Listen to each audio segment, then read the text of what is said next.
এগৰাকী নাৰীৰ এইটো অংশ স্পৰ্শ কৰিলে পুৰুষৰ ভাগ্য সলনি হয়।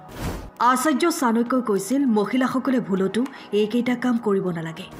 ঘৰৰ পৰা দৰিদ্ৰতা দূৰ কৰিবলৈ মহিলাসকলে কি কাম কৰিব নালাগে জানো আহক। আচাৰ্য চাণক্যৰ নীতিত মানৱ জীৱন সুখী কৰিবলৈ বহুতো কাৰ্যকৰী পদ্ধতিৰ কথা উল্লেখ কৰা হৈছে। চাণক্যৰ দৰে মহান পণ্ডিতে নিজৰ নীতিৰ জৰিয়তে চন্দ্ৰগুপ্ত মৌৰ্যৰ দৰে সাধাৰণ ল'ৰা এজনক সিংহাসনত আনিছিল।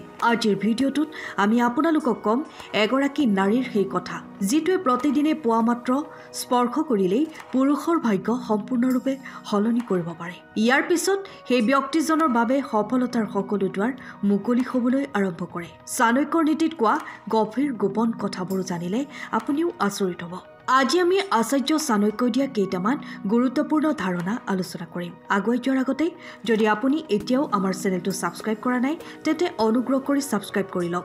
লগতে ভিডিঅ'টো লাইক কৰিবলৈ নাপাহৰিব। প্ৰথমে ঘৰৰ পৰা দৰিদ্ৰতা দূৰ কৰিবলৈ ঘৰৰ মহিলাসকলে কি কাম কৰিব নালাগে সেই কথা জানো আহক। ইয়াৰ পিছত আমি গম পাম যে এগৰাকী নাৰীৰ সেই অংশ কোনটো যাৰ কেৱল স্পৰ্শই পুৰুষৰ ভাগ্য সলনি কৰি পেলায়। মহিলাসকলে কি কাম কৰিব নালাগে।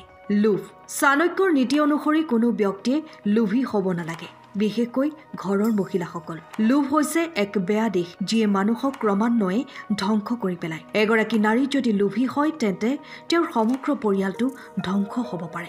লোভৰ বাবে নাৰী অজ্ঞানতাৰ দিশে আগবাঢ়িবলৈ আৰম্ভ কৰে আৰু ইয়াৰ ফলত সমগ্ৰ পৰিয়ালটো ধ্বংস হয়। লোভী নাৰীক লৈ মা লক্ষ্মী কেতিয়াও সন্তুষ্ট নহয়।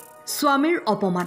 চাণক্যৰ মতে লক্ষ্মী কেতিয়াও এনে ঘৰত বাস নকৰে য'ত এগৰাকী নাৰীয়ে স্বামীক অপমান কৰে। মহিলাসকলে প্ৰতিটো সিদ্ধান্তত স্বামীক সহায় কৰিব লাগে। স্বামীক অপমান কৰাৰ আগতে চিন্তা কৰিব লাগিব, কাৰণ মাতৃ সৰস্বতী নাৰীৰ মুখত বাস কৰে। কোনো নাৰীয়ে যদি স্বামীক মুখেৰে অপমান কৰে তেন্তে ই দুৰ্ভাগ্যক নিমন্ত্ৰণ কৰে। অহমিকা। চাণক্য নীতিৰ মতে ঘৰৰ নাৰী কেতিয়াও অহংকাৰী হ'ব নালাগে। নিজৰ সৌন্দৰ্য, যৌৱন বা আন যিকোনো বস্তুৰ বাবে গৌৰৱ কৰা নাৰীৰ ঘৰৰ পৰা আঁতৰি যায় লক্ষ্মী।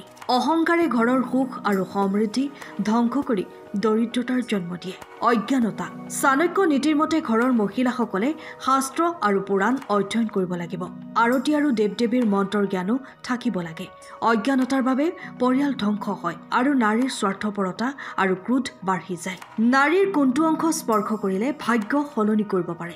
শাস্ত্ৰত নাৰীক ঘৰৰ দেৱীৰ ৰূপ বুলি ধৰা হয়।